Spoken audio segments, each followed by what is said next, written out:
frame. A million candles burning for the help that never came.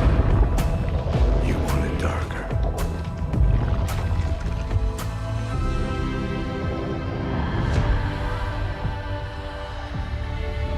I'm ready, my lord.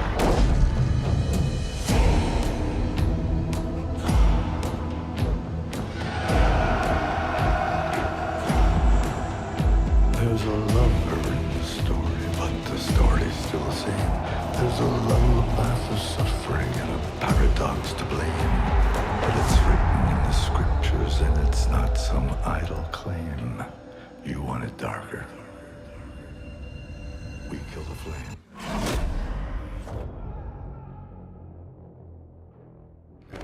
هنبدأ بأكتر لعبة جابت جدل لما نزلت وهي Assassin's Creed Origins.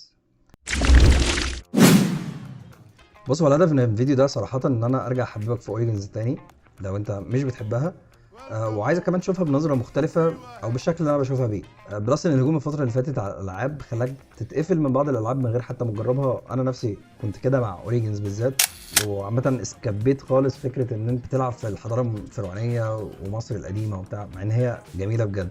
الاول لو انت مش متابع السلسله بتاعت اساسن كريد اساسا، فمن البدايه انت كده فايتك كتير. انت لازم ترجع الاول تشوف الاجزاء اللي فاتت القديمه، ولو هي انا عارف ان هي ممكن تبقى unplayable الفتره دي بسبب ان هي يعني كجرافيك وكميكانيزم العاب عامه هي قديمه شويه. عامه انت لازم تلعب بالجزء الاولاني بتاع اساسن كريد او تتفرج حتى على الستوري بتاعته، وتتفرج كمان على الستوري بتاعت اتسيو ترايولوجي. عامه هي ممتعه. تتكلم في اساسن كريد 2، تتكلم في براذر هود واساسن كريد ريفيليشن. انت لازم تلعب 3 اجزاء دول.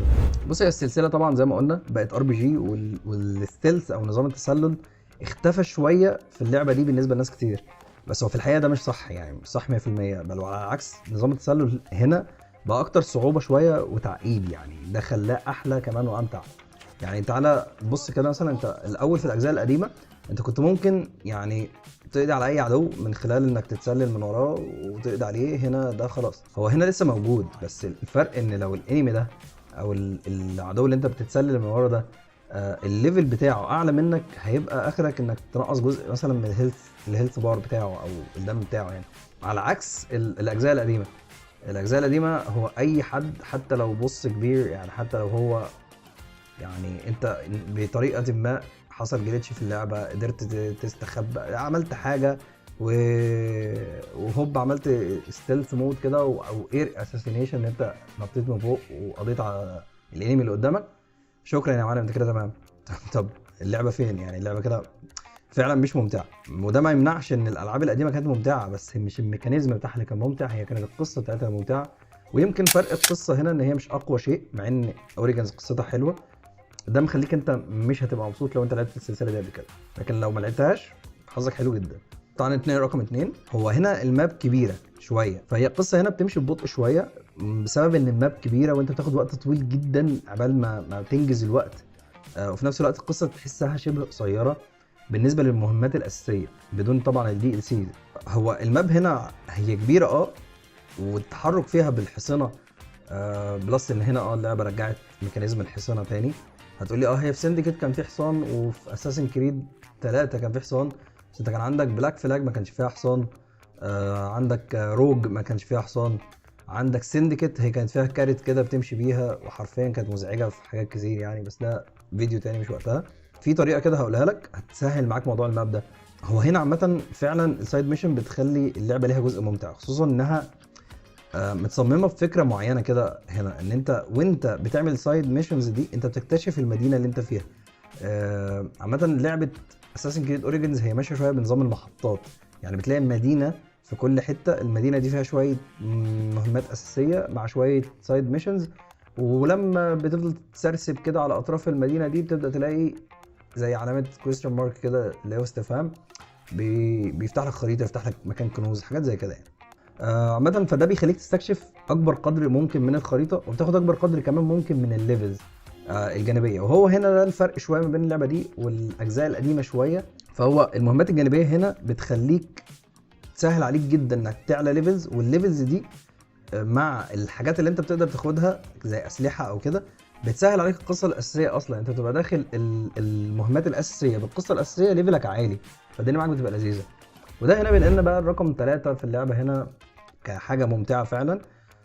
هو انك صعب تزيد فيها كليفلز بسهوله، ودي عامه شكوى في الحقيقه ناس كتير بتشتكيها. بس خد بالك ان الناس دي برضو ما لعبتش السايد ميشنز. المهمات الجانبيه دي هي بتسهل عليك جدا انك تزود الابيليتيز او الجيرز اللي انت بتفتحها، يعني بتزود معاك الاسلحه، بتزود معاك زي ما قلنا الليفلز بتبقى سهله جدا، وبعدين بتدخل زي ما قلت لك القصه الاساسيه وانت مرتاح. فلازم تهتم جدا بالمهمات الجانبيه، بتزود لك الخريطه، بتخليك تنجز في المهمات الاساسيه وانت داخل مرتاح، ليفلك عالي، فالدنيا لذيذه. فهي متصممه على الاساس ده، مش متصممه ان هي تهلك منك وقت بس وخلاص. وده ما يمنعش طبعا ان انت بتقضي وقت كتير في المهمات الجانبيه، وفي منها بعضها بيبقى مكرر وبيبقى سخيف شويه، بس هي دي حاجه تعاب على اللعبه، مش هقول لك هي حاجه مميزه، بس الباقي حلو. 4 ودي الحاجه اللي هي فعلا جميله جدا، هو اللي انا فهمته وخلى اللعبه ممتعه ليا بعد ما قفلتها او ختمتها مرتين. هو اولا السكيل تري، يعني انا هقول لك على شويه سكيلز كده هتسهل عليك جدا الدنيا بشكل جامد، وطرق كمان للكرافتنج. ان انت طبعا انت عارف اللعبه هنا بيبقى فيها كرافتنج، ان انت تقدر تظبط شويه حاجات عشان تعلي الاسلحه بتاعتك والحاجات دي. فانا هقول لك على شويه حاجات هتسهل عليك الدنيا جامد، وعامه هتخليك فعلا مش محتاج تتعب تماما. بس هنبدا بقى، انا هسيبهم حاجتين، اول حاجه الكرافتنج، تاني حاجه الابيليتيز او السكيلز تري، وهنبدا فيهم بالكرافتنج. بص يا معلم، هو في الحقيقه الكرافتنج هنا صعب، مش سهل، لان انت يعني هتتعب جامد قبل ما بتعمله، ولكن في طريقتين سهلين جدا للكرافتنج معاك. اول حاجه هو هنا طبعا بيجي دور الحصان هنا دوره اساسي قوي في الكرافتنج. انت يا معلم بقى سيفك وحصانك وانت ماشي واصطاد، ده حرفيا انا بكلمك بجد. انت ماشي، اي حد وانت ماشي كده هتلاقي بقى ايه، هتلاقي غزلان. الغزلان سهلين وبتاخد منهم سكين كده معين. عندك الضباع رغم ان هم بيبقوا كتير الا ان هم اللي هم الهينز، ولكن هم سهلين في انك تقتلهم، مش زي الاسود والحاجات دي.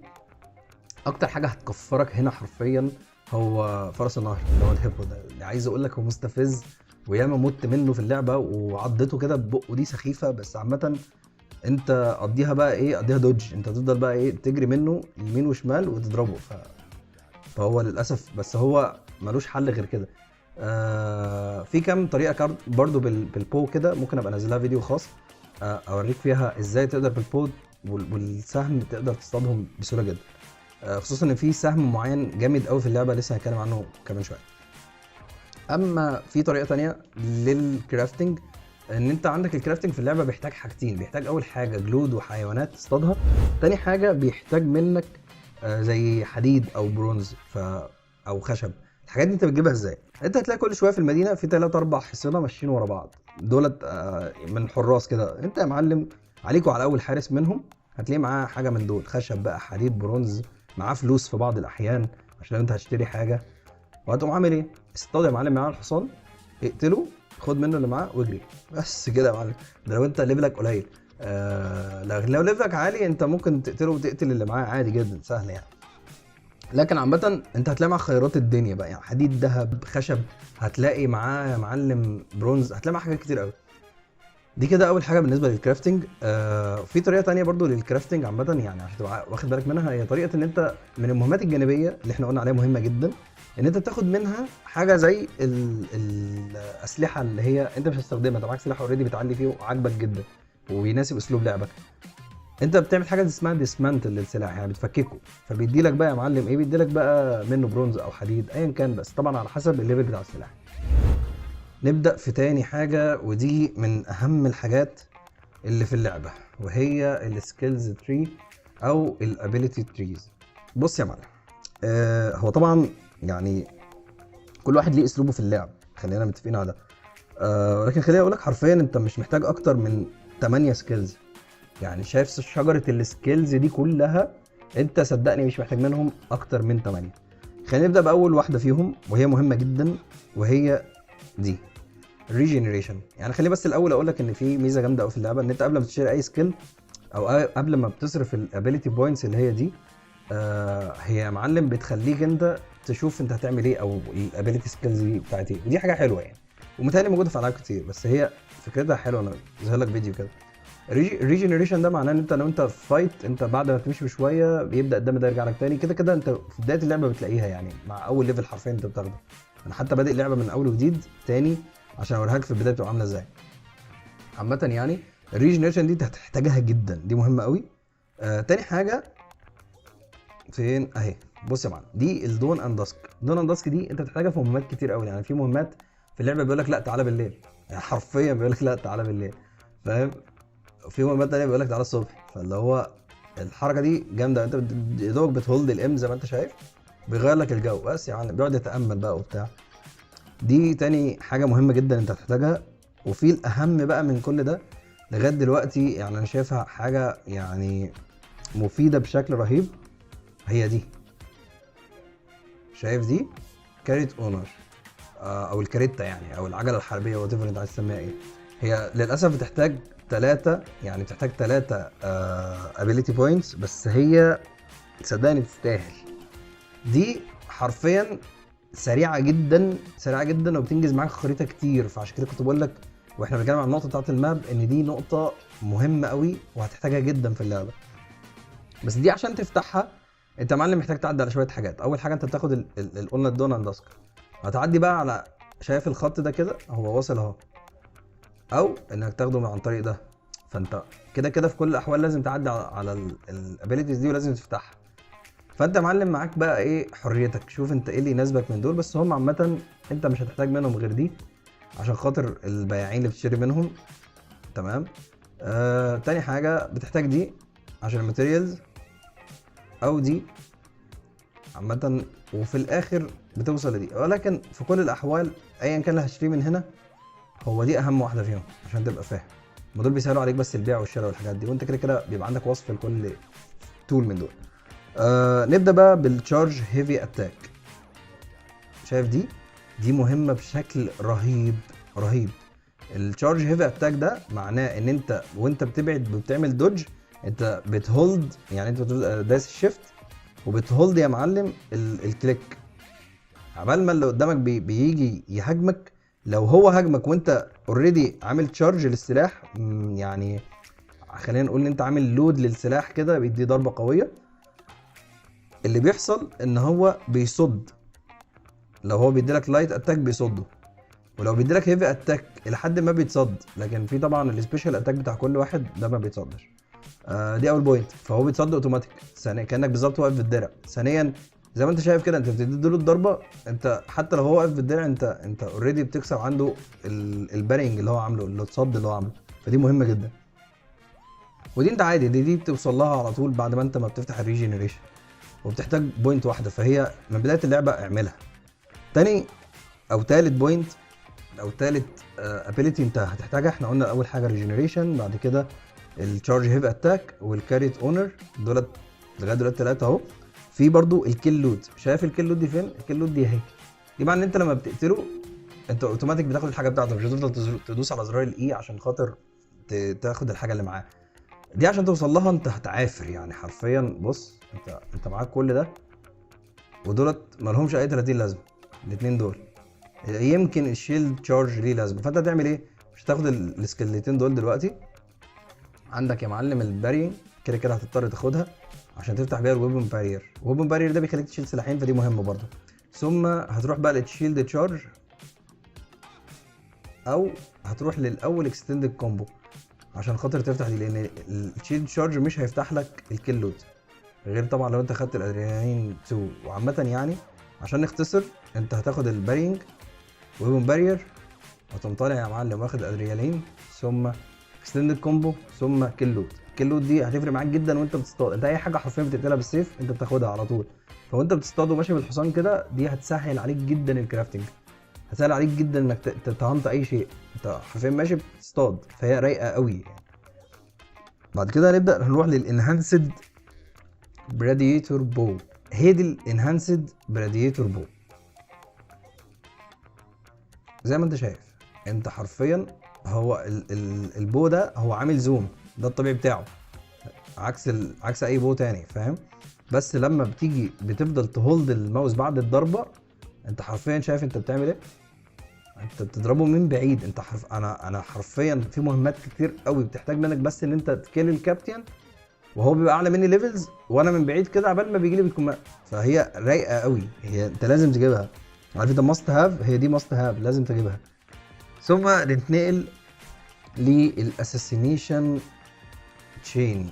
شايف التشين اساسينيشن دي معنى ان انت لما بتدي حد اساسينيشن انت اوتوماتيك بيسمح لك انك تقتل واحد كمان. فهي رايقه قوي. عندك برضو اساسينيشن لوت، دي نفس قصه بالظبط نفس قصه الكيل لوت، بس بدل ما بتقتله بالسهم اي حد بتقتله بالهيدن بليد هو حرفيا انت بتاخد الحاجات اللي معاه. فدي فكره الاساسينيشن لوت عامه، هي رايقه قوي. ومتهيألي في عندك ايه تاني؟ انت عندك بس الاوفر باور تشين، هوري لك برضو الاوفر باور تشين. شايف دي؟ هي دي. ده معنى انت لما تقتله بالاوفر باور اللي هو انت بتشحن الطاقه اللي بتديله بيها كده بتاعت السلاح، هو في باور كده بيتملي تحت كده ازرق بتشوفه عندك. لما بتقتل حد بيها بتاخد سلاح اللي انت قتلته ده وبتقتل بيه التاني. فهي رايقه برضو. دي كلها حاجات انت لازم تاخدها، بس طبعا في طريقك ليها بتضطر بقى تفتح حاجات تانية زي ما انت شايف. دي اسوأ حاجه يعني. طب هل في طريقه بقى تسهل عليا اجمع الابيليتيز دي؟ هو انك حرفيا تبقى حرامي مقابر بجد والله مش بهزر معاك. انت لو حرامي مقابر حرفيا الموضوع كله هيبقى سهل جدا عليك. تعال اقول لك ليه. اولا انت عندك ابو الهول، الاهرامات، انت اي حاجه من الحاجات دي بتسهل عليك جدا ان انت تلاقي كنوز رهيبه جواها. يعني هتلاقي في بعض المقابر كده او في بعض الاماكن اللي حرفيا لونها اصفر على الخريطه زي ده. شايف علامه الاستفهام دي اللي هي الكويستشن مارك دي لونها اصفر؟ علامه الاستفهام دي هي حرفيا هتسهل عليك جدا اللعب. انت هتروح هناك هتلاقي في قلب العلامه الصفراء دي في التومب عامه، اي مقبره هتفتحها او هتلاقيها في اللعبه هنا هتلاقي جواها تابلت كده. التابلت ده هتلاقيه هو حتى في اللعبه بيقول لك انشن رايتنج وبتاع وبيقرا التابلت ده. التابلت ده هو بيديلك اوتوماتيك، بيديلك 1 ابيليتي، بيديلك واحده هنا. دي اللي انت بتاخدها بعد ما بتملى ليفل كامل، هو بيديها لك اوتوماتيك. يعني انت ممكن تبدا اللعبه معاك 7 8 بس من مجرد الاستكشاف، مش بتعمل اي حاجه تاني حرفيا. انت بتستكشف تاخد مثلا 7 8 منهم فبتظبط معاك اللعبه جامد. اخيرا ورقم 5 عامه، انا زي ما قلت لك انا كنت من الناس اللي فعلا كرهت سلسله اساسن كريد بعد ما بقت RPG، ولكن لما قررت ابدا اوريجنز في حقيقه التجربه بجد فرقت واختلفت جامد. يعني انا انصحك جربها مره كمان. بس انت لو بتلعب اصلا جوست اوف تسوشيما وبتحبها فهي اصلا تقريبا واخده الجيم بلاي بتاع اساسن كريد اوريجنز. فصدقني اللعبه دي الاساس اللي بدات الجيم بلاي بتاع جوست اوف تسوشيما، وانت لازم تجربها. ده كان رايي عامه في اساسن كريد، وتقريبا حصيله لعب شهرين فاتوا. عامه قول لي رايك في الكومنتات برضو، يعني انت حابب تجربها؟ قول لي تجربتك انت بالنسبه لاول مره جربتها، ولو انت بدات بالطريقه دي هتفرق معاك ولا لا، ولو انت واحد من يعني الاساسن كريد فانز ايا كان بقى سمعت عن حاجات توكسيك، اللعبه بقت توكسيك فعلا، فوات ايفر قول لي برضو رايك لو انت رجعت جربتها تاني. وانتظر باذن الله محتوى يعني كويس جدا عن جيمنج الفتره الجايه كتجربه شخصيه. انا هبقى جربت لعبه وهقول لك فعلا انا تجربتي عن اللعبه دي ايه. وما تنساش اللايك.